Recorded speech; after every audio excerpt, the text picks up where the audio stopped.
Oh, that was bad. I heard the. Hello, people. How you doing? This is Lee Cole. I'm with my partner James Proctor, and believe it or not, we have Rob Rosso here, Convict Inc., and he's been back doing his show. He's put up like 3 shows now in the last week. I'm glad to see that, Rob. That's a good sign. And so we're just going to talk about your journey for the last couple months because it's been quite a journey, hasn't it? Okay, yeah, it's fair enough. Sure, yeah, yeah, it has. For sure, for sure. Go ahead, no And problem. James, what would you like to say? No, just thank you, Rob, for coming on with us tonight. I'm glad to see that you're putting out content again, and I've kind of talked to you offline. I know that you're doing a lot of changes. You've got a lot going on, and so it's just, I mean, it'd be a crazy journey for anyone, to be honest. But thank you for being here and taking the time. Sure, I know. I appreciate you guys having me on. Yeah, and I know that you asked me once before, and I couldn't, or I got whatever. I couldn't do it at the time. Oh, I think that's when I just got put on. Oh, I think they just put me on Suboxone, and I was having the first 3 days. It rocked me, to be honest. But that's what it was. But go ahead. So Rob, we know what happened last time. You avoided taking the drug test and you dipped down, and then you decided to turn yourself in. And here you worked hard for a year. Well, I don't know if I want to say if you worked hard, but you were trying. And what was it like when you went back to prison? When you went into the jail and they locked that gate? Did you say to yourself, "Man, I messed up," or what were you thinking in your head at that point? When I went to jail and they locked the gate, I was thinking about laying on the ground and detoxing and trying to get through that. It was horrible. And let me say this: I just saw that video for the first time 2 nights ago. I have never seen that video before. Holy shit! No wonder people were saying that. I'm telling you, and I even came out, and I think the first video I did, I kind of defended it. I didn't see it. You know how I saw it? Marta has it on my laptop, and Marta and I were living separately at the time. And in full disclosure, I don't know much about technology, so I'm trying to figure out my laptop and navigate through it. We've disconnected, so she set everything up, right? So I have to figure things out. So I don't know what all these little signs and emojis, I don't know what anything means. So I'm pushing buttons and I'm going through, and all of a sudden this video popped up. And I was just shocked. I did a live last night. I played like a portion of it because me and the guy I had on were talking about it. I'm going to do a whole segment with it and just even trying to elaborate what I was trying to say. But I will say this, it's when I did that video, there were actually 2 days when I did not use drugs. I swear to you, I swear. And it was just not sleeping, period. I was stuck in the middle of nowhere. However, I was thinking about what I did right before that video. And I did go in and I did buy alcohol. And I was in a parking lot, and the cops all of a sudden raided the place. That happened. I mean, that wasn't just me like hallucinating. The cops swarmed down on the place, and I couldn't believe it. They had somebody in the bathroom that was like wouldn't come out or had a gun to his head. Whatever was happening. So I'm in the back and I'm watching what was going on. And if I remember, I think I drank 2 or 3 beers right before I did it. But earlier that day, I absolutely did some fentanyl. And I think that was it. But whatever. I had no clue that I was so out of it. I also bit my tongue, and I bit a piece of my tongue off. The worst pain I've been in. So my talking was even worse. But there's no backing up an excuse to say that I wasn't out of my mind. I couldn't believe it. I swear to God. When I saw it, it was like a whole different wow, you know.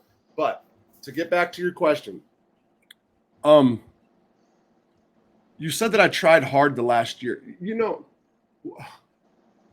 No, I took it back. What'd you say? I took it back. I said, well, you kind of tried hard the last year. So if you're talking about working hard at myself, look, every time that I used, and this is a pattern of mine since I've been in prison. It's like, this is going to be the last time. And I'll say this, I swear I've been asking for a year to be put on that sweat patch. And I thought the sweat patch would be the end all be all. Okay. Because that's like psychologically, if there's a sweat patch on my arm, I won't even think about beating a test. Urine tests were not really a deterrent for me. I don't care if I failed any, lied about them, whatever you want to say. We can go down that road on everything I did. But if I'm calling in at 5 o'clock and I know I got to piss the next day, it's not going to stop me from using if I'm on go. It's not whatsoever. A sweat patch I always felt would. For whatever reason, I don't know to this day, they do not want me on a sweat patch. I think they think I can manipulate that easy. I don't know what it is, but they don't want it in this jurisdiction. I don't know. But anyway, the last year, as far as my YouTube channel, I never really tried. There was moments I thought I was going to try to get in, but it was just always shoot from the hip, do whatever, push the button and talk. This time it's a business, and I'm doing it myself right now. So I've still got a long way to go. If you saw the thing I did yesterday with the jail incident, I'm trying to put the video and figure out how to put videos together myself and all that. I have to earn an income. This is my income. I was able to earn $1,500 a month was like my minimum, but then I got the cash apps and all that. The more I talk smack about different people, certain people would send me cash. It was like that. But I'm talking about YouTube income. I have to do it because, well, right now, just to survive. I'm at the lowest point in my life right now. Absolutely the lowest point I've ever been in my life right this second. But when's the last time I'm going to ask you a tough question. When's the last time you used any type of substance? Any type of substance has been Suboxone. So let me tell you how I feel about it. Okay, they put me on Suboxone. If you do Suboxone normally and take the strip, it's if you do it as designed and you do it in the hours that you're supposed to, I believe for some people it'll work. I was going to AA meetings. I'm sorry. I was just diving back into it, and I started the Suboxone program. I had a friend when I was in the county jail talk me into it. I went in. The court, I think they were really wanting me to too. I believe. I don't want to put words in their mouth, whatever, but I decided to do it. The first 3 days, I was absolutely wasted. Absolutely higher than a kite, no matter what anybody says. So that right there is the actual relapse. If you want to talk about anything else, it was 2 weeks ago when the car wouldn't start, I went to work. There was an alcohol issue that I drank, and so and that's the first time I ever said it. It wasn't like a drunk, but whatever. I'm right now, as of today, was my first day coming off of Suboxone. I'm a little scared, because I'm already starting to feel it, to be honest, right. But here's what's going on. I don't have a vehicle. I was about to start a job. And the reason I was going to start that job, to make a living, but I asked the court to impose a sanction or an extra condition of my probation, I should say, to make me work 20 hours a week. Well, it was 30 hours a week is what they came up with. I did that because of my marriage. Marta wanted me to have a job. She wanted gambling restrictions imposed, alcohol restrictions imposed, and a work restriction imposed. That's what she wanted, okay? So when I went in there, I fully expected to go do at the minimum of 8 months, more likely 2 years. That's what I was looking at in my head. And I was talking about when I got out later. This is what I was talking about. Well, I got out. Okay. So no problem. Okay. Marta and I spent a week together. We can't do it. We can't do it at this point. And so now I had to get the job. I got a job 2 weeks after I was out. I went to Twin Rivers. It's a chicken plant company. I got the job. They said I had to start July the 3rd. Right before July the 3rd, they said July the 18th. Okay. So during that time, probation and my wife are both thinking that I'm not trying to work for whatever reason, maybe because I don't have a work history. So now they're thinking that I'm just blowing it off because I don't want to work. Absolutely false. 1000% false. So then I come down here. My stuff's back in Hartford for good. So it's an hour away where Marta lives, Fort Smith. Actually, it's 40 minutes, whatever. So I'm here. I start my job. I've got a 3 o'clock doctor's appointment for my heart, and I've got a 5:30. I start work the first day. Turn the ignition key doesn't start. Got on my lawnmower, have a riding lawnmower. So what I have left in my life, a riding lawnmower. It has 4 flat tires, I got on my riding lawnmower and busted all my tire, ran over nails in the yard. I had a bunch of wood pile. I should have known, but I was so out of my head that I didn't think. Had a neighbor come help me. Neighbor then had, alcohol, whatever. So probation doesn't know about this. I'm dealing with this right now. So, I went from 3 vehicles, side by side, golf cart, 3 lawnmowers, everything. I mean, just everything I had to a broken down. It's brand new, but it's got 4 flat tires and a car that doesn't start. And how do I get to work when I have no automobile and the job's an hour away? How do I get to probation? How do I get to doctor's appointments? Luckily, I got a ride on Friday to get to the doctor's, and it was a cancer appointment. And I'm cleared. I didn't have bladder cancer. I was really shocked because I've been having issues that were consistent with the cancer returning. So I was actually super shocked that my cancer wasn't back. Grateful but shocked. So yeah, I'm in a position this week. Probation. My wife want me to go into inpatient, live in inpatient for 28 days, and then into transitional and stay for a year and a half. This is what they want right now. Okay. I was all for it. So probation came this week, had the big talk with them. I called the Harbor House. I called to get a bed space. Okay. I did. They didn't get back to me. Called twice. Had a therapy session that day. I told my therapist everything that happened. Spot on everything that happened.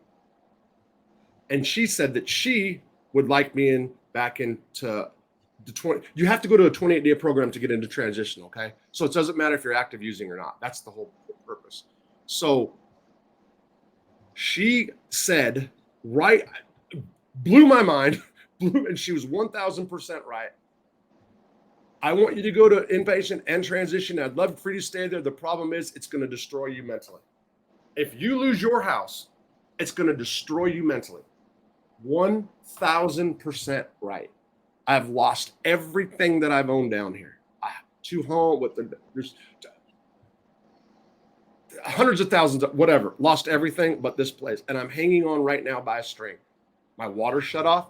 My gas is shut off. I got well water, by the way, too, though. So I got the city water. Just made electric payment from a YouTube subscriber minutes before the same day I was going to get shut off. People have sent me money, YouTube subscribers that I've paid small bills with, and the plan that we came up with, or my therapist came up with recently, is to get into YouTube 4 hours a day. I got to keep a journal about it, and march forward. I don't know what's going to happen with probation. My attorney wants me to go to transition living. My wife, right before you guys come on, mentioned it again. I've got to do it from here. That's my personal opinion. I don't know what's going to happen, guys. See, Rob, I'm just going to be straight with you. Yeah, go ahead. Once again, it sounds like to me you're making reasons not to do what you're supposed to do. You're supposed to go into a program in transitional. If you lose your house, oh well. No, I'm not supposed to. No, you're going to lose you're going to lose your freedom. No, the court-ordered therapist is the one that came up with the treatment plan, and the treatment plan was for me to stay here because she doesn't want me to lose my house. She said this. Lee, I'm telling you, and I know that even probation would think I manipulated the situation, right? She said to me, I think it's a great idea. The problem is it's going to destroy you mentally, because she knows I've been clinging on to Hartford in some kind of way. And she's right. This place down here means everything to me as far as free. It's when I'm outside at night, especially in the bathtub and stuff, it's like freedom. It is. The problem is my wife hates it. You say that here's what I can tell you. I chose to get off Suboxone because to me that's keeping a crutch, and that's not sobriety. Okay. I chose that. This is before. I am being taken off of it now because I can't make my appointment. Okay. So I can do my therapist through telemed, but the psychiatrist who prescribes it, I have to go pee in a cup in order to get it. I can't make the appointments. So it's going to be 3 weeks at least before I get a car. At least 3 weeks, right? So I had already decided to get off of it. That's sobriety. That's what I think. To me, medical marijuana is not sobriety. to me, that's just me. Now let's see what happens. We're gonna be documenting it day by day. We're all gonna know what's gonna happen. It's gonna happen. What? Two things are gonna happen. I'm gonna make it, or I'm gonna be incarcerated. That's what's gonna happen. There's no in between. Let me ask you a question, Rob. If you went into a program and then you went transitional, you're talking about a year, right? Or 18 months, yeah. Okay, that's 18 months where you can really get your mind together and stop suffering like this. Suffering like what? No, but my suffering's you're been. You're fighting to keep your house. No, I'm fighting. No. Wait. That's not. It's not. So why wouldn't somebody want to keep a house that they've already got $30-something thousand into? I understand that, but your sobriety is more important. The last time you lived in that house, you got in all sorts of trouble. You started using again, people, places, and things, and you're in the same position that you were in last time you started using. The transitional maybe living worse house now. The transitional living house that I'm going to, they just shut it. They had a whole wing got shut down. It'd be pop dirty. The chicken plant I'm going to work at, I don't know how many people are not on meth at nighttime. You know what? Who's down here with Robert? Me, by myself, locked where I need to be, where I can't hurt people, bother people. People can't bother me, and I can just concentrate on this. I'm fully believe that the right thing for me to do right now is to concentrate on content. And people can weigh in and say that I'm a fool. You're going to watch it live because I'm going to be talking about it every day. I'm going to be doing a show every day. So we're all going to watch this happen. And I am here to say that I've never felt so good and so confident that I can do this as I do right now. The problem is I do have this marriage thing that's fucked up. But that's a whole different. Well, it's all together actually. It's 100% mixed together. I have to fix me before I can fix us. I'm talking about our marriage. The only way I can really fix me right now is to do it 100% sober. That's out of Suboxone, and to prove to myself that I can do it. I would love for them to put me on a sweat patch like I've been begging for a year. Love it. That would just be, to me, it's a mental. I don't know anything about beating it. But we're getting ready to find out whether this is true or not. And we're going to find out this week if they're going to make me go in or not. And then they're going to make me lose my house because I can't rent it. There's no hot water heater. It broke down. I gave the 3 new ones that I had away. I had thousands of dollars worth of stuff that I gave away just because I was giving it away because Marta didn't like it down here, whatever the deal was. So I've got to do something for me for once. That's what I've got to do. I've got to do me first. I do. James, is there something you like to ask Rob? Yeah, so a couple of things on that. So, I understand the situation. So you have a lot going on, with the house and, the sobriety and everything. And, I'm in the healthcare industry and, as far as the sweat patch goes, the problem is that a lot of jurisdictions won't accept it. And, some courts won't accept it. Some of the issues is there's false positives. There's more of a case of false positives. Obviously, a hair test or blood is usually going to be more telling than urine or the sweat patch. But sweat patch is a good idea, but it unfortunately a lot of courts won't accept it. And so, James, it's not the court won't accept it. It's my jurisdiction doesn't want to do it. They said they're having problems with it, and for whatever reason, they don't want to put me on it. My lawyer actually told me what they said. What they said is they believed that I was going to manipulate it. I don't know how you manipulate them. I do know that you can manipulate urine tests pretty easy, and I've done a bunch, but I've lost a bunch. What? Yeah, and also, I was guilty, but I was guilty. So let's get it straight. The sweat patch and the idea of it has always been. There's no possible way that I can ever foresee me with the sweat patch on my arm saying, okay, I'm going to drink. Okay, I'm going to use, knowing that it's just going to 1,000% sure positive. It's been like this crutch in my mind or this whatever. Anybody that I use with will tell you how many times my PO said, okay, in a week or 2 weeks, we're going to put you on sweat patch. That was probably 6 times, okay, in the last year. And every time it's all right, man. Fuck, I'm gonna come down here. All right, I'll see you guys later. We'll be talking to you guys. It's like this running joke, But What about that? Why would you have a problem with Suboxone? I understand that as far you're looking at sobriety, but the thing is with Suboxone, it will prevent you from, because it's got two ingredients. One yeah, prevents you from having the desire to take narcotics or even drink. You can't, it's very difficult to get high with the Suboxone. You lose that desire, but you I'm worried that you're just going to just take yourself off of it immediately. I don't know if you're, it's better. How long? I don't know how long you've been on it. That's part of it too. If it's just been a few days, then it won't matter. But if you've been on it for a couple of months, then you've got to really a month and a ease. half. Month and a half. Yeah. I think it's been a month and it's But been. why don't you break it? Those strips you can. I am. So here's what I did. I did a quarter yesterday. So today, so Okay. there's 2 whole strips and they told me to break it in 4 pieces. So today I have it. I have it. Okay. Okay. So I'm telling you, and I even wrote that tomorrow a little while ago. I'm in the bathroom and I'm doing my medication. I'm looking at this, deciding, Yeah. because I know what's coming. So it's either going to be depression, right? It's going to be the joints hurting, or it's not going to be a whole bunch. So I've done it in prison. And Okay. I'm trying to remember, there were times I was only doing 8s, by the way, in prison. Okay. So, but there's times I did it consistently and was miserable. And it's usually 3 to 4 days. But there's times that I did and it wasn't such a big deal. Probably it'll be a bigger deal because I have more of it in my system now.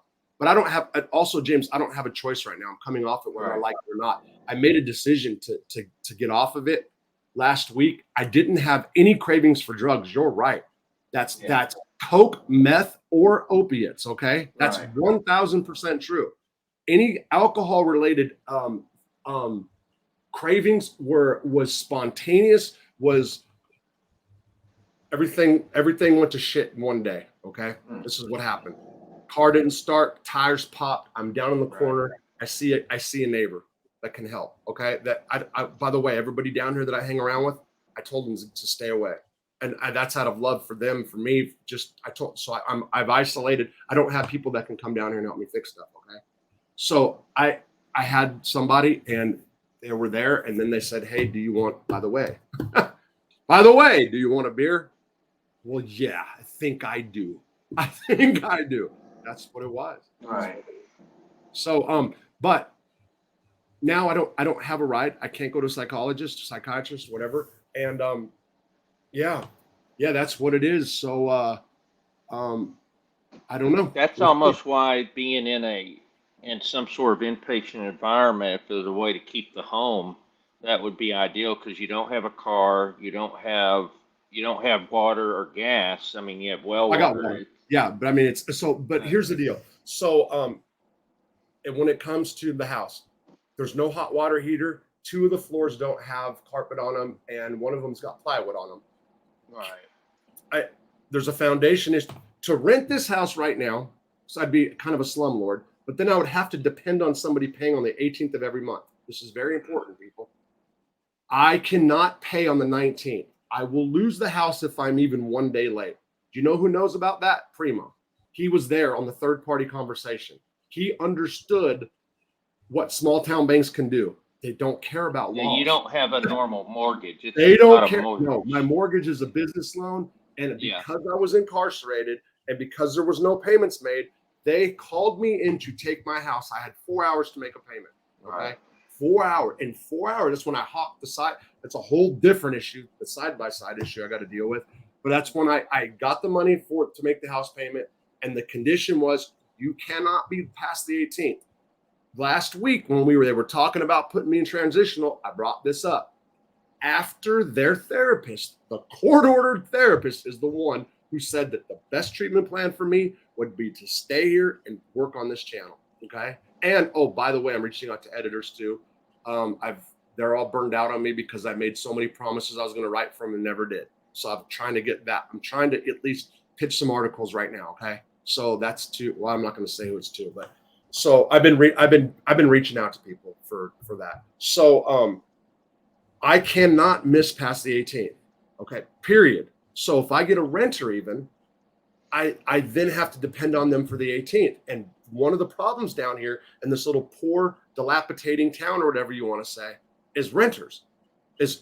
because they're not all paying on time. They're poor people. You know what I mean? Yeah, right. So this is a real issue. I get it that this probably sounds like an excuse to somebody who's been hit over and over and over again. This is where I'm at today, and I'm gonna make the best of it. I think I'm gonna listen to me.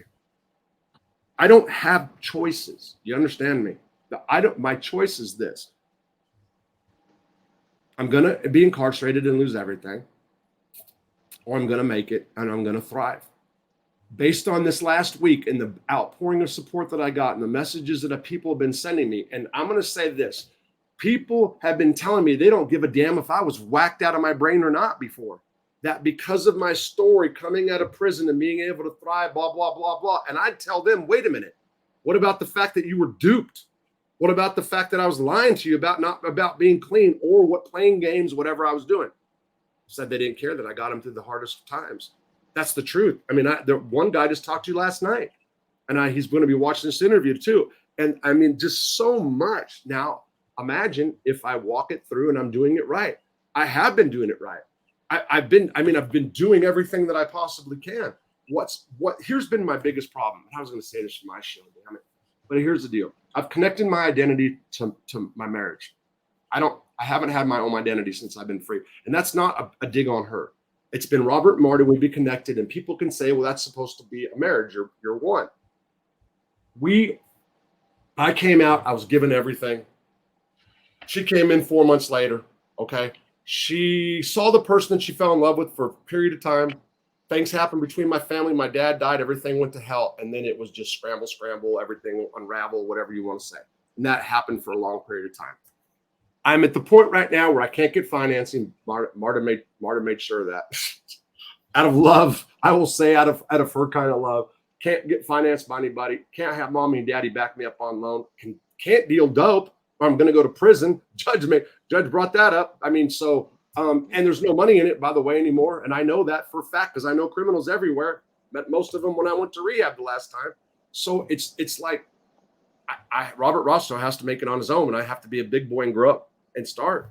I can make a living off this channel in 1 month to pay my normal bills. Now I'm swamped on bills. It's true with the car too, but give me 2 months. Give me 2 months and I'll start making what down in Arkansas is considered a living. You know what I mean? That's where I'm at. So that's what I'm doing. And I'm going to keep pushing forward until they come and get me and tell me otherwise. And right now the power. Go ahead. Okay, Rob. Okay. Please don't take this personal, because you and we had some conversations last time, some pretty serious conversations last time when you were going through the same stuff. And what I'm hearing here is I'm hearing that you still want to control your own program, and like cutting off the Suboxone, staying in the house, avoiding going into transitional and stuff like that. Telling us that, yes, you had a beer, you picked a beer up and you drank it. These are all things that last time around the same stuff was happening, but now it's at a worse level because you don't have a support of a woman here. You're missing these things around you. And the worst thing we could do, especially as addicts, is to sit back and wallow in our despair. And who's wallowing in the despair, Lee? I'm thriving in it. What do you mean? Wait, hold on, stop. You're missing the most important point. I called Harbor House to get into rehab. Then I had a therapy session, told her everything. Her plan, the court-ordered therapist plan, is for me to stay here. You're missing the whole point. Robert, no, I'm not missing it. I didn't come up with it. I'm just talking this. Listen, I'm not missing it. This is just something we talked about once before. No, I want to see, Rob. I want to see you make it. No, I'm get it. But what I'm saying is, she came up with this plan. She made me see the light. It wasn't the opposite way. It didn't happen the opposite direction. She's the one that said. But did she make you see? Did she make you see the light because she gave you the plan that you wanted? Okay, so let's say she gave me the plan that I wanted. Is it? I didn't look at it like it would mentally destroy me until she said it, but she's right, because I've been saying this forever, because I've lost everything down here, right? So I think it is absolutely the best thing that can happen to me is for me to do just that.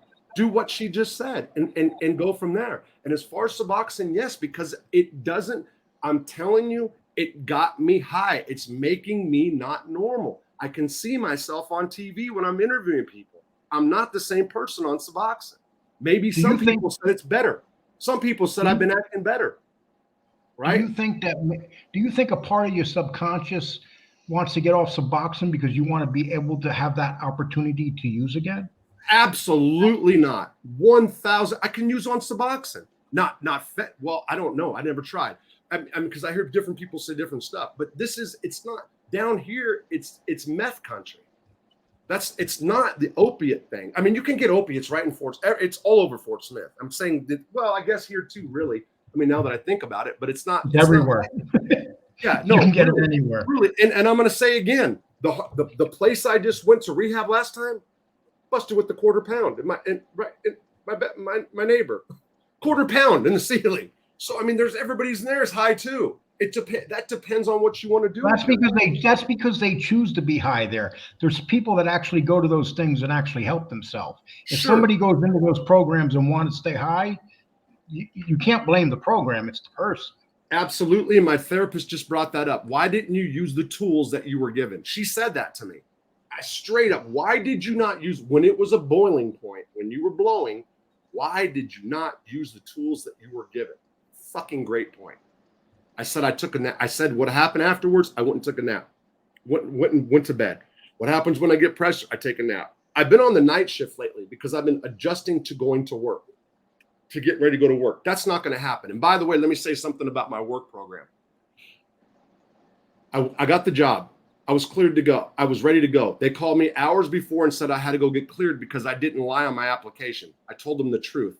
had back surgery and I have knee problems. Well, I didn't say I had current knee problems, but I said I had knee something, whatever. They made me go get cleared. You know what the doctor said? Didn't want to clear me. You know why? My legs are swollen because of heart issues. Did not want to clear me for a chicken job. I begged her, made her clear me, saying that it was a part of my probation and more importantly, a part of my marriage. She cleared me. I shouldn't have been cleared. I've got, like right now, I've got issues with my legs that's blowing up. So that's a whole different thing. I had them clear me when I shouldn't have been cleared. Are you able to get disability or anything like that? I don't like. Why would I want to do that when I can make a living off YouTube? I can make a living off YouTube. Well, you can be on disability and make a living off YouTube, right? Also. But because I'm on food stamps or EBT card right now. I couldn't believe it. I've never been on in my life. They signed me up when I went to the inpatient stuff, and I just got the card in the mail. Like I came down here one day, boom, it's in my mailbox. Like, you know what? It was like, wow, that was like a godsend. You know what I'm saying? And I think I have to apply for it next month or whatever. I won't after 1 month. I will not. I'll make it next month. I'll make it. I will make it. I'm going to make it. First of all, I got to get better for me. I've got to do it for me. But second of all, for Marta. And I'm going to tell you something. When you are in this thing where you're drug tested constantly, where you got people on you about drugs and alcohol constantly in your ear, I think it almost wears you down to where you start believing the crap. Meaning, why is there success stories of people that stop using alcohol or drugs? Or they say that relapse is part of recovery, right? But because I'm on probation, it's different. That's not to say the judge didn't give me like a blessing. Unbelievable. I'm talking about here today now, right? So Suboxone was my relapse. That was my relapse. That was it right there. And what I couldn't go do a piss test. I was too high to drive on Suboxone, and that was on day number 2 or 3. They didn't believe me at first. They had to do some research and find out, oh yeah, that can be true. But one of the problems with Suboxone too is I'm not taking it at the normal time, every 12 hours or whatever. And I think that was one of the so they gave you 2 8 milligram strips a day. And I think that's too much. You hadn't been, so you were clean for, so you were in in jail for about 60 days. 60 days. Yeah. The thing was, 16 milligrams a day is for someone that's active user and they're stopping immediately. The thing is, you were 16 milligrams way too much. They should have just given you 2 milligram strips twice a day. Yeah, I kind of agree, and I didn't like. So even in the beginning, I told her I'd cut it in half. She's like, "No, just use it as directed." So I laid in bed. It's way That was too when you guys much for called you me. because you weren't doing So, anything. no, at the nothing, moment. totally clean. And I'm going to tell you, you guys called and asked about an interview. That's what it was. Like I was in bed. Listen, I was in bed 3 days. It was like banging a gong. Like if I was in the old Western movies, like that's how I felt. That's how I felt. And I remember I wrote somebody. Hold on a second. Let me show you this. This is an AA person. I was just getting ready to get a new sponsor, by the way. Right. So because my old sponsor, I wanted somebody who had that had been in the drug life and that whole thing. Where is it? It's right here. And I want to show you what he said. I said something about Suboxone. Oh, damn it. Well, I don't want to waste time. Anyway, it was a good message. But you know what? The thing is that but I know you're trying to control your sobriety and everything, but that's tough to do, you know. Well, being broke and not being able to afford even a cheap beer right now, it's not hard to do. I mean, and I'm being sarcastic, but it's true. I am at the point where I've told everybody to stay away from me. I don't want to put people out there.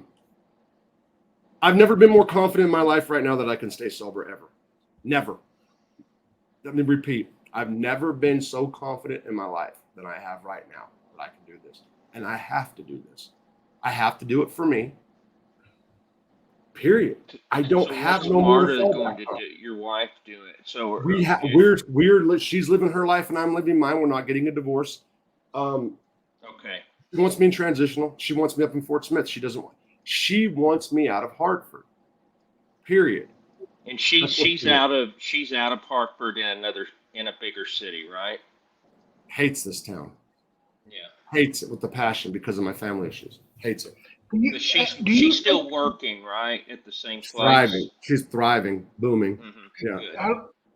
Okay. Now, do you think that Marta psychologically maybe wanted you locked up because she knew where you were and she knew you were safe?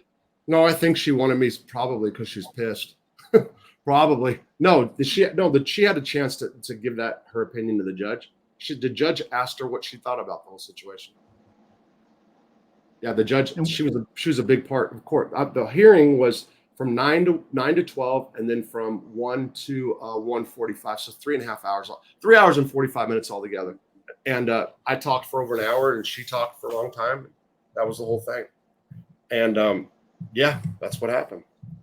So did she want you to come home or was she like? No, she wanted me to come. No, she said that first she wanted me in jail, but then she didn't think so. Jail's saturated with alcohol and drugs. They're looking at it from the point of what's best to do for Robert for addiction. What's best to do for Robert for addiction was put me on a sweat patch. Nobody thinks that's smart. For whatever reason, I don't get it. I'm pretty transparent when it comes to that stuff. So, and I am. And but I'm here right now. This is a big week. They're going to find out what they want to do. And yeah, they're going to find out what they're going to do. Are they going to, whatever. Like I said, I called Harbor House to get a bed space. I called them and after I did the therapy session, I told them, you guys do whatever you want. They're trying to get me to say, yes, I want to go. No, I want to do what, and they're looking at it like I'm clinging what the therapist says, but I'm ordered to do what the therapist says. So it's like, did she tell me what I want to hear? Yeah, probably. But what's wrong with that? She told me what she thought was the best plan. I don't know. What's going to happen? What's the decision this week again? Can you summarize what decision will be made? Sure. Probations and my attorney are going to figure out what's best for me, as far as what they think, as far as Harbor House or get me out of Hartford and pull me and then I lose my house, because that's what there's no other whip. There's no ifs, ands, or buts. That's what happens. There's no. Are you angry that you? Do you feel like that you're not able to control your life now that everyone else is controlling your life? And is that making you angry or emotional? I've never, so since I've been out of prison, I've had somebody over me, never been able to do my own thing. And I know that sounds crazy because it's actually just, it would appear that I've done everything my way because of alcohol and drugs and, for doing whatever. Since the day I got out, I signed a non-disclosure, which trapped me into 6 months of getting a check from a nonprofit, but I couldn't do writing, book deals, YouTube, which I didn't know about at the time, but I couldn't do anything I wanted to do. Then there was real estate things that were given to me, but I couldn't do real estate stuff that I wanted to do. And then when I got my own financiers, the family had big things, and then they took away that from me, meaning they went to find people that were financing my ideas and started saying that I was using drugs before everything actually happened. So that's a whole different thing, but there's been somebody over me. Then it's been the issue with the marriage. There's no way I'm going to say Marta controlled me. That'd be fucking horrible. She's a person that does, she is a control freak, so to speak, but I think one of the problems is she had no control. I think she would feel, but me, I 100% think that when I got popped with that first dirty and I was already I was already off weekly. I was almost going to monthly bottles and stuff. When that happened and the rain started tight, it made me use more. 1,000% I believe that. I 100% believe that because I'm an immature child, pushing back, probably fighting back, and probably started getting off on every time I beat a drug test when they would call me in and I would be dirty and I can clearly see that that's how I was reacting. I can clearly see that. The thing about me and in my life right now is that it's not hurting anybody else. I'm not getting over on anything. There's nothing else to get over on. My wife is up there. She's not coming here. I'm not going there. She wouldn't allow me there if I wanted to under the circumstances until I show change. Okay. Change it. What's change? So what does change look like right now? Does change look like transitional living? Is that the only kind of change that anybody's going to be satisfied with? Or is change going to be me down here actually staying sober and doing what I'm supposed to do? I can't even go to work right now because I don't have a car, right? I can't. So what do? I have to do it. I don't have nobody else to fall back on, cry to, or blame. I don't have nobody else. That's the truth. That's Robert Rosso's point of view, which I'm sure sets off a lot of alarms and addiction specialists' ears, I'm sure. Well, I have a degree in alcohol and drug and alcohol counseling. Yeah. And I used to have this debate with you before, and it's unfortunate because I'm hearing some of the same lines again. And I want you to do well, but I'm one of those people that believe that you need to be in transitional. That's just how I feel. And if you lost your house, oh well. At least you're in transitional for a year and you can walk out the door and be clean and start a new life.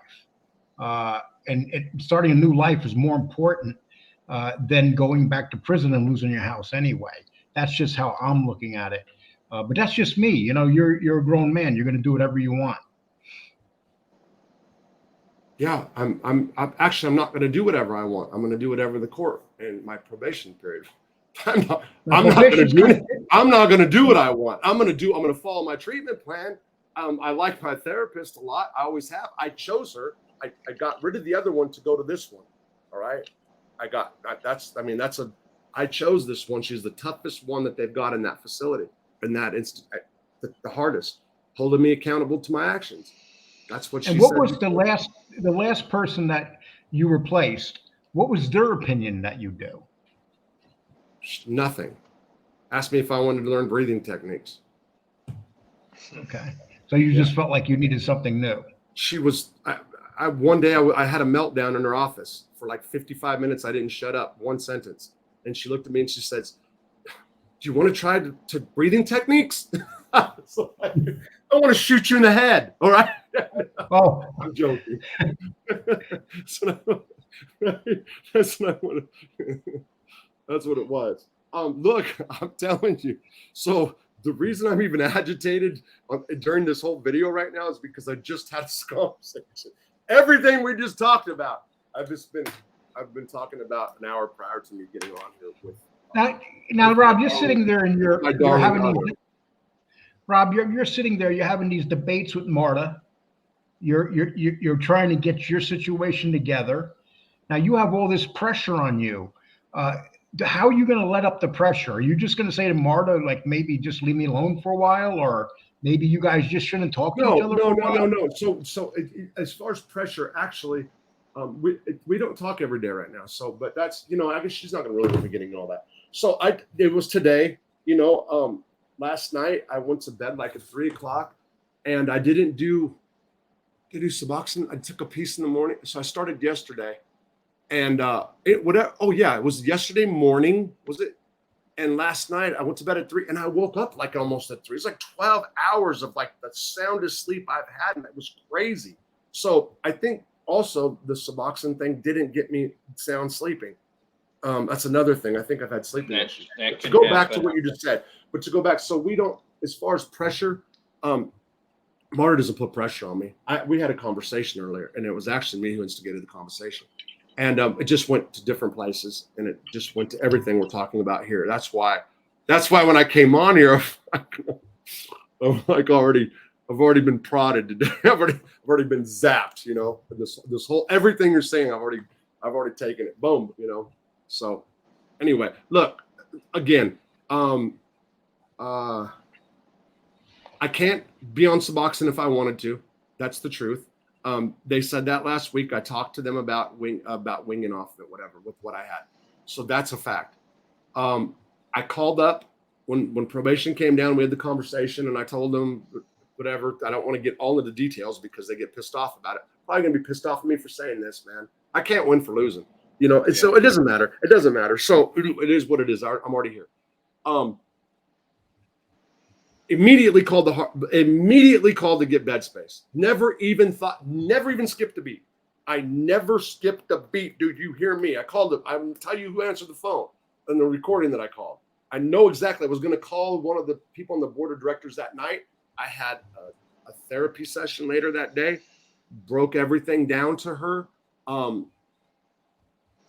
and that's what happened. It happened exactly like I said here on the show. And the truth is, and again, and work has been a big issue because that's a terms and condition of parole. I can be violated for just that. And the sad thing about that is that so they give you forms and you're supposed to fill out every week, right? And the forms, are you trying to work? Well, I've filled out 7 applications, I believe, total. But on the second or third week, might have even been the second, I got a job. Any of the papers I had were left at Marta's house because I've been back and forth twice now. Okay, there's no more going back now. On the first time that I went back, and this is really big, I made a contract with myself to stay here 6 months irregardless. Okay, this is important that I've been missing, that I left out. Made a contract to myself. The contract was I stay here. The contract was I start doing YouTube content because that was a whole different issue in court. That Marta's supposed to be involved in, but she can't be because we don't live together. I told my therapist my whole plan. She loved it. Then I went back up there, and it lasted a day or whatever it did, and then I came back down here, and then everything happened, and she's like, "Well, why do you think this happened?" Boom. She broke it down to me. Boom, boom, boom. You lied to yourself. You did this. This is what you did, and she was absolutely 1,000% right because I felt great by the decision I made. The first time when I came down here, I felt great. And actually, it was good because she came down on the week. It was actually good. I went back up there. The water got shut off. And I was starting my job, and it's more convenient to live there for work reasons. That's what happened. And we can't. So she's an hour away from you pretty much then. 45 minutes. Yeah. 45 minutes. Yeah. And so the house that she lives in, was that yours and hers together at one time, or? So we had the house here, and then we rented that there because it's closer to her job. And her driving, me driving an hour to and from work, and so 2 hours a day, and her is totally different. In Spain, that's far, So she didn't mind it, but she also has night blindness, so she can't drive at night when it's dark early. So that was the deciding factor on going there. And yeah, we leased the place together. We leased it. We're not buying it. We leased it together. And yeah, so it's ours. But this is mine. This has always been. So I got this one before she even got here. You know, this place. So your source of income. So your source of income right now, you're planning on being on YouTube. You know, the reality of YouTube is if you're on it every day and you explain people your situation, I'm sure you're learning this. People are willing to help. But the thing is, Rob, you got to be on it every day, and you got to like have a regular time when you come on and tell people your story, and you'll be surprised how many people will reach out to help you. So it's part of it's part of my treatment plan as far as 4 hours a day. So I have to be involved and keep a diary on what I do. You said something important as far as the same time. And that's been a little confusing to me because I didn't know if I was thinking about doing the 12 midnight thing. I was thinking about it because I got California people I'll pick up that way. The problem is my subs are so far out of whack now because the criminal people, the people that were there for prison, a lot of them dropped off. And a lot of them are still the mob people, you know? So my subs, even though they're almost 13 or whatever, it's kind of, they're kind of off balance. You know what I'm saying? That's how I feel. But all I'm going to do is just march forward. I'm going to do everything we talked about today. I'm getting ready to do a video I'm going to release Sunday night about. And I don't know. Yeah. So I'll talk about it. You know, I don't know when you guys are doing this video. Well, we'll probably put this up. We put this up on Sunday, but you know, if you really want to financially start getting help, you got to do lives, and you can make some money. You got 13,000 subs, Rob. I mean, you're in a better position than a lot of these channels. And if you put consistency, you'll get back in the algorithm. So, and that's the most important thing. You're out of the algorithm right now. Once you're consistent and you do it on a regular basis, you'll get back in the algorithm. Okay. All right. So what is that? Okay. So like, let's say I set up tomorrow. So I'm going to make a mob tube announcement here. I'm getting ready to do this. I don't want to really say it right, but I'm getting ready to be very specific about something. Well, you don't have to go after Jimmy Calandra because he's pretty much he's over. Like put a fork in it, right? Yeah. Well, he does lives, and he's lucky if he gets 60 in them. He used to get 500. He's lucky if he gets 60 people now. Really? So somebody just told me that. I swear to God, I haven't been paying attention. I will say that I never, at one moment, it was even. I'm going to get the transcripts from court here soon, but it was never even for a second that I say that I would stop with the whole. My focus is nothing to do with Jimmy. I know that GoDaddy's right now. I have don'tbeajimmy.com. It's like get ready to expire, and I didn't even care. You know what I'm saying? So, but people have been contacting me lately and saying something about it, like Jimmy's mad that you got out, or Jimmy said something about you getting out, and then other people say he's like doesn't even exist really anymore. You know? No, it'd be a waste of your time. Not so. You know what it's like? It's like being in the fight with a guy and he's laying in the schoolyard and you can't fight back. He's laying on the ground. I mean, why do you want to beat up a guy that's laying on the ground? Right. I missed that. I couldn't harness that because so many people were reaching out about that and t-shirts and all that. By the way, my store got shut down and I don't know why. I don't know if it's because I had those t-shirts. I never really pushed it. But my store got shut down and said because their lack of merchant. No, I forgot the exact excuse. It says something, and I don't know what that even means. I'll tell you right now. But consistency, yes, and the same time is really important too, right? Yeah. Store. So, mine's up right now. It said the first thing it was. This channel. This channel doesn't feature any other. Channel store. No, it's there. Yesterday it was down. That's weird. The first thing it says, "Don't be a Jimmy." Jesus Christ. Well, if you put the effort that you need to put into and I always said this about you, if you put the effort that you need to be put into it, you'll be fine, and financially you'll be fine. James, is there something else that you'd like to say? No, real quick. No, not really. James, not really. Before you do, I want to say this. I get it. Listen to me. And Lee, I see the alarm in your eyes about me.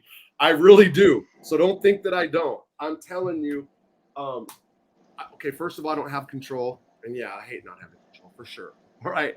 So over what happens as far as okay, so there's several things that a judge could look at right now, okay? And I'm not saying so I haven't been to work yet.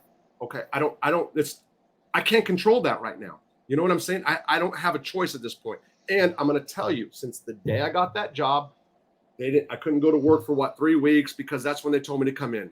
Then from July the 3rd, it went to July the 18th. During that time, I went to a place called Simmons, which is another plant, once a week. Every week I went to see if they had work because I really wanted to be on that shift, okay, at that company. So, and I always knew I was doing chicken plants. And that was just a thing. It was kind of a running joke. Marta wants me working in a chicken plant. I swear to God, I told everybody that. And you couldn't get me in one of those things. I'd rather be in jail than be in one of those things. I'll be honest with you. No. So look, I had a job. My job was to take the chicken and stick its butt on a cone. And it goes down a thing. I swear to God. Like I was like, okay, cool. And I was doing six days a week. So it's from 5:30 to 4:30 in the morning. Sometimes I get off at 3:30 and they get one Saturday off a month. So did you ever start? But you never started, right? Never. That day. Listen to me, James. So I'm hours away from starting my first time. Mr. Rosso, you got to get cleared by medical. Went to medical the next day. They clear me. Brought it the following day. I bring the thing, the slip back up there. Oh no, you need a letter with the letterhead and the form. Went back up there. The doctor wasn't there. They were able to write me a letterhead. Then I went back. Oh no, but the form, this box has to be filled out too. Doctor wasn't in for 2 days. Finally get it done. I swear to you. Look, so the reason it seems like it's because of all the chances that I've had in life. So it looks like, full bullshit, right? Everything exactly how it happened. So I go back. Doctor's not there. Finally get it. All right, starting at 5:30 this day. All right, woo! I have a doctor's appointment. I needed to make that doctor's appointment. I've got water in my leg. Whatever. It's not like it's this big, but you can see that I need some issues fixed. So medication, whatever. Start the car, nothing, and it's the same problem. It's the alternator. This is the 5th fucking alternator. Excuse my language. It's the same thing. There's a wire from the radio or something. 3 mechanics. Then I got these guys. This is the 3rd time that these guys got this car. I've spent $4,700 on this car. It's a 2003 Grand Vitara Suzuki, right? I bought it for $1,600, $1,700. It was one person had this car, and I put 47 total. So an extra $3,000. And it's dead again. Marta almost died in it. It went out on the interstate. Right as she got off the interstate, it went out, brakes, everything went off. And it was like, there was no battery. It screwed up. So right now, it drains any new battery you put in it. It'll kill the whole battery. Battery's dead. I went through 2 brand new batteries the last time I tried to bring it up there to the shop. 2 brand new batteries and didn't make it to the shop. So it's whatever. I don't know. What do you think about, it just seems like every step that you try to go forward that you have something that happens. Yeah. What do you think's the reason for that? Bad luck or what Man, causes that? I hate to say karma because I think I paid for anything I've done wrong by having that life sentence. Yeah. I used to sit back and think, man, what did I really do to deserve this one? You know what I mean? What did I do? Because I'm arrogant, because I have an arrogant attitude. That's what like the prosecutor at the time said something about my attitude. What are the reasons? I think it's like the universe putting me in a spot and showing me like, look, would transitional living really change me? I know I can recite everything they're going to teach me. I will say this. I wanted to go back to inpatient program, especially when I was in jail, for one reason and one reason only. And it would be the equivalent of anger management. I was saying it was my reactions, but it was really anger management. And this is what it comes down to. So when I say something, and let's say Marta responds in a way that, okay, so let's say I'm being accused of something that I did not do. And like the person's adamant that I lied or did this, right? And then I flip the fuck out. There's 2 things that set me off that I see red. 2 things. Being threatened. If I'm threatened, I'm ape shit. And if I'm being accused of lying about something that I'm not, whatever you can say, well, that's people believe that because you've lied so much. We can do all that. Those 2 things set me off.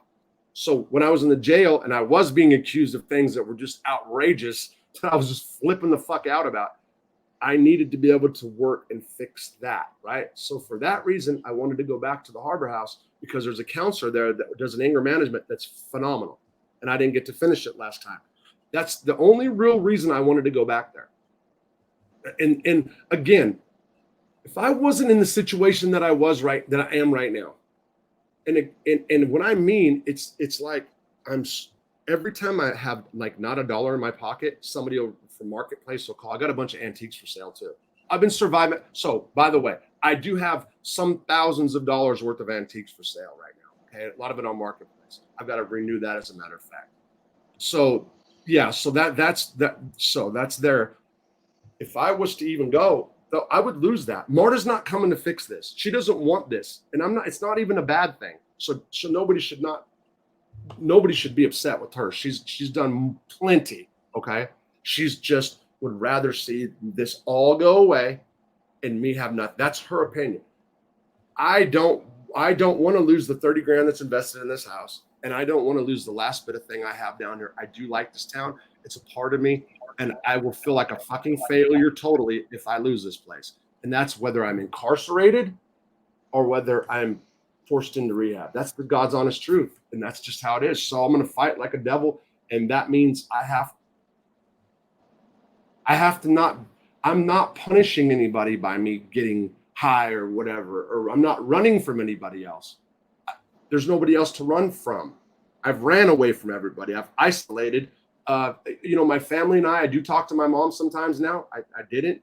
I do talk to my sister that I had problems with, but we're not like we're cordial. I talked to her when I was in jail. She whatever, and I've talked to another family member who gave me a ride up the other day to my doctor's appointments. It can't be forever, whatever. There's one sister I haven't talked to, but it's not gonna be the same or whatever. Well, Rob, I'd like to tell you something. In 2012, I went to jail for 5 months. When I got out of jail, I was homeless. So I had to go stay in a homeless shelter. I was with a woman that my family despised, that I was in that relationship. So I lost my family.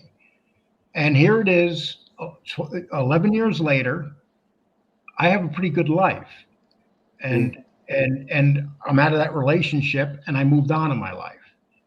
Was I an addict like you? No, but I did have my issues. And being homeless is a major issue because I was never homeless. I had to go into a shelter and I had to start from scratch.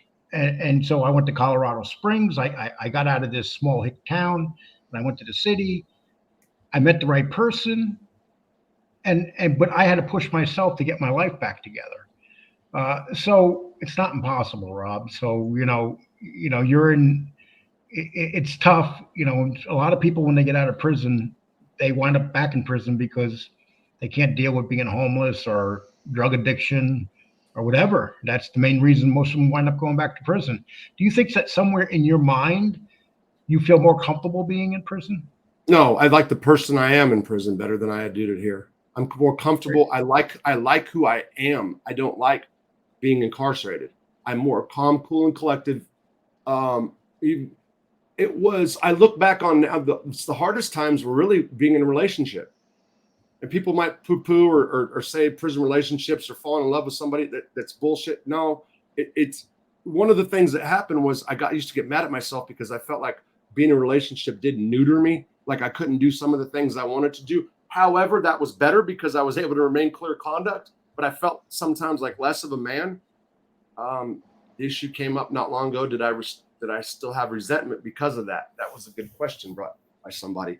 But anyway, no, I like the person that I was as far as my thinking. Let me tell you, that's an honest answer. That's a good answer because when you were in prison, you were thriving there. You were taken serious as a writer.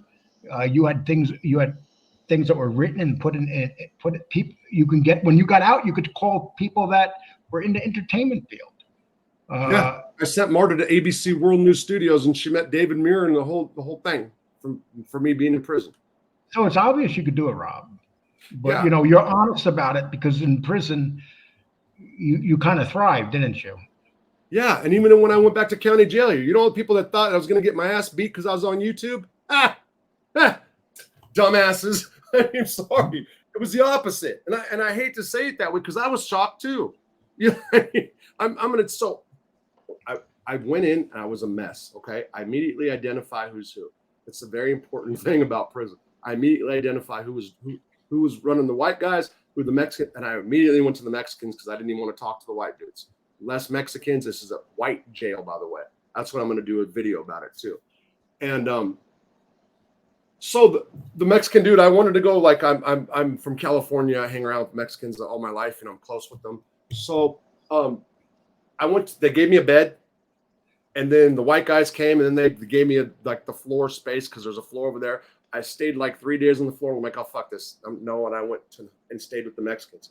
Once I woke up, it took me about 5 to 6 days to get like my cognitive thinking even in place. I've never had such a mushy brain in my life. You saw the video. Now I get it. I've never had such a mushy brain in my life where I could not think as it was when I went to jail. Once I got my wits about me and started, quote, jailing, and started talking. So once I start talking to people, boom, it's like a fucking magnet. I got everybody in the world tell me their problems, and I can actually give them sound advice. I've become like and they've called me Dr. Rob in 2 different prisons, like as in a psychologist. I did study psychology for 10 years, and that's not professionally. I used to read Psychology Today magazine and a couple other magazines.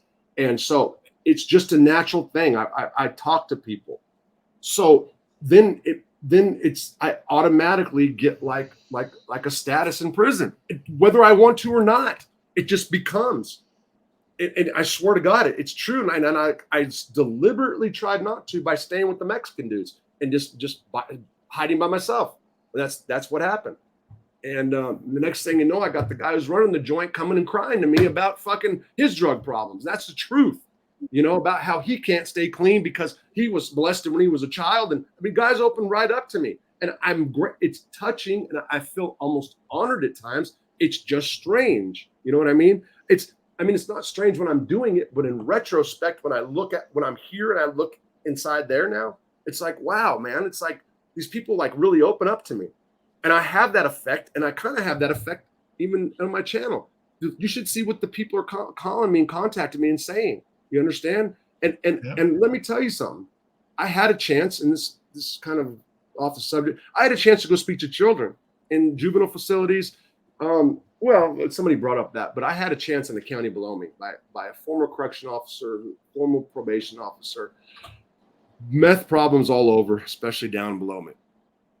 I was contacted, and I couldn't go because I wasn't clean, and I wasn't doing drugs and alcohol every single day. I got worse towards the end, okay, right. But it wasn't a daily deal. Alcohol, yes. So there was, yes. I can say there's sometimes. I remember 3 weeks last year, 3 weeks, and so I went to rehab in December. So in 2022, there was 3 weeks, almost nothing. Marta will tell you that was the happiest times of our life. The happiest times that we got along the best and all that. But it wasn't daily. But anyway, I wouldn't go. I wouldn't go talk to the kids because I knew I was fucked up inside.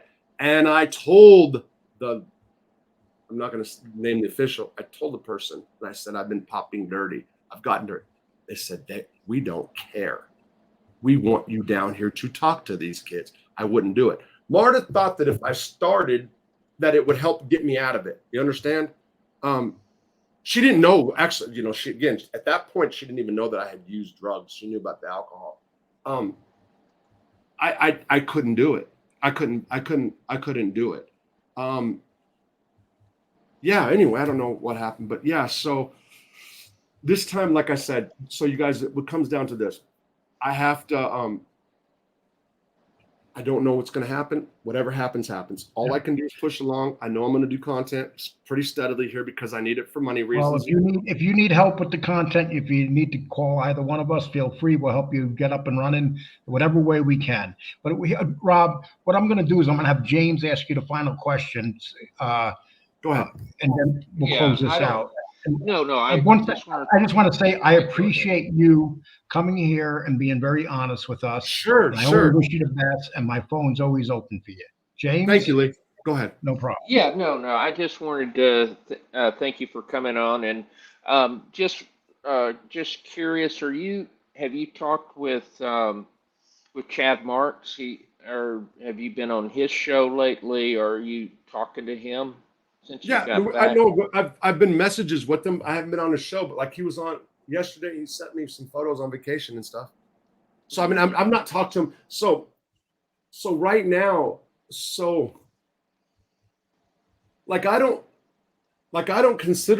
I consider this actually like a point in my life where I don't consider it a bad thing. I consider this me finally waking up this last week. I consider the last week, especially since I started that car and all that, since the next day, I consider that a good thing. Like I'm finally figured out, you know what? I've got to do this because if not, I'm gonna go back. I'm gonna lose everything. So that's the way I've looked at it. The probation came up a few days later. Blah blah blah. Whatever. Again, they're gonna be my pissed that I bring it. Whatever. So I have concerns about what happens this week, but I'm telling you, I'm marching forward as if whatever happens, but I don't consider myself really in a bad spot right now.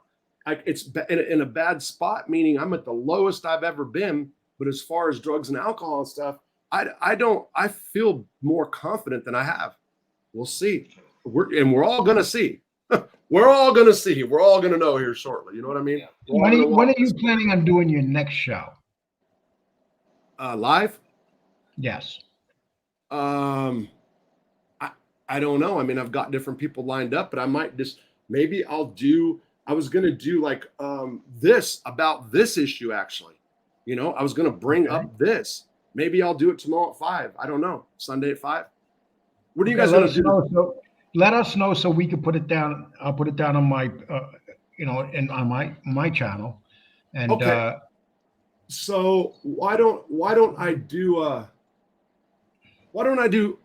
tomorrow at 7 o'clock? So 7 o'clock. Well, here's what you do. Here's what you do. When you have the link, send it to James, and then we'll set it up and we'll put it on, and I'll put it on early so we can try to get some more people over to your channel. Got you.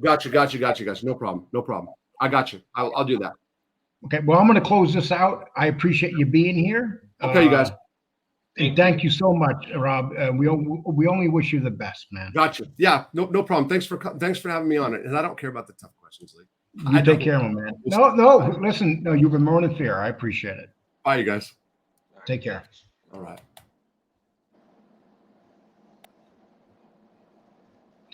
Okay, so that would please subscribe, hit the like button, the reminder bell. Thank you. We really appreciate if you do that. Listen, I might have my opinions about the way Rob works his program. He's been unsuccessful working it that way. It seems like he's still working it that way. But at the same time, I hope I'm 100% wrong and he puts it all together. James?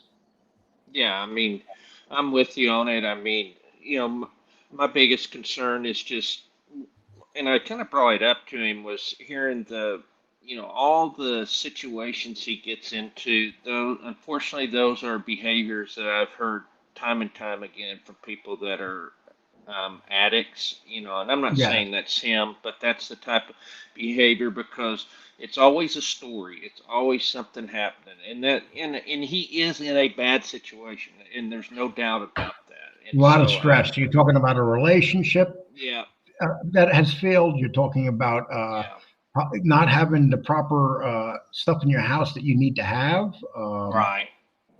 And you're talking about not having a car. Yeah. I mean, but I'm gonna be honest with you. When I got out of jail in 2012, I had none of those things. Nothing. Right. I remember they took my car when I went into jail, and then I got out and went to get it, and they said, "Oh, you can have it for $8,000." In the car, it was a $2,000 car. So, and I had to start in a little town with nothing, and I was able to do it. So it can be done. It can be done. And then the other thing is that people that he understands recovery, he knows that recovery, and just, the thing that he has to be careful of are, other people, that it's very easy for someone that understands that to become a person that becomes better at manipulating. And so let's hope that he's not doing that. I mean, that's, and I think he wants And to get sooner or later, better. there's nobody. Yeah, and sooner or later, there's nobody left around you to manipulate, and that's the Right. thing. When he got out of prison, it was like a happy thing. Rob's home, and he's going to make it. And Rob, he had quite a few assets, Yes. and now it's a Now whole he different doesn't. ball. Right. It's a whole different ball game. But at least he was honest about.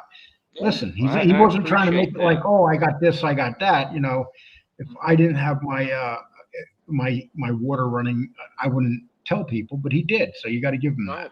No, I give him that, and so, I mean, maybe this situation will humble him a little bit, and then let's hope he can get some help. But I still think he has to get into a long-term. That's was been my recommendation all along. He has to get into a long-term treatment. I just don't think it'll work outpatient. I mean, and I know that he doesn't want to lose the house, and he's explained his position on that, and I respect that, You're even better though I may to, not you're better agree with to, it. sometimes if you have something that is too hard to take care of, it's, you got to let it go and move on. Yep, exactly. That's what it comes down to. It's like, but we'll see if he does it. Let's all wish him the best. I'm gonna put I'm gonna put his information underneath this video, and if you want to go donate to him, or go look at his Cash App, and we want to help him, feel free to help him. If not, just go say hi to him. Look for his lives. He can use the support. James, thank you very much. Hey, thank you. And with that, I'm going to close this show out, and I hope you enjoyed the interview. Take care.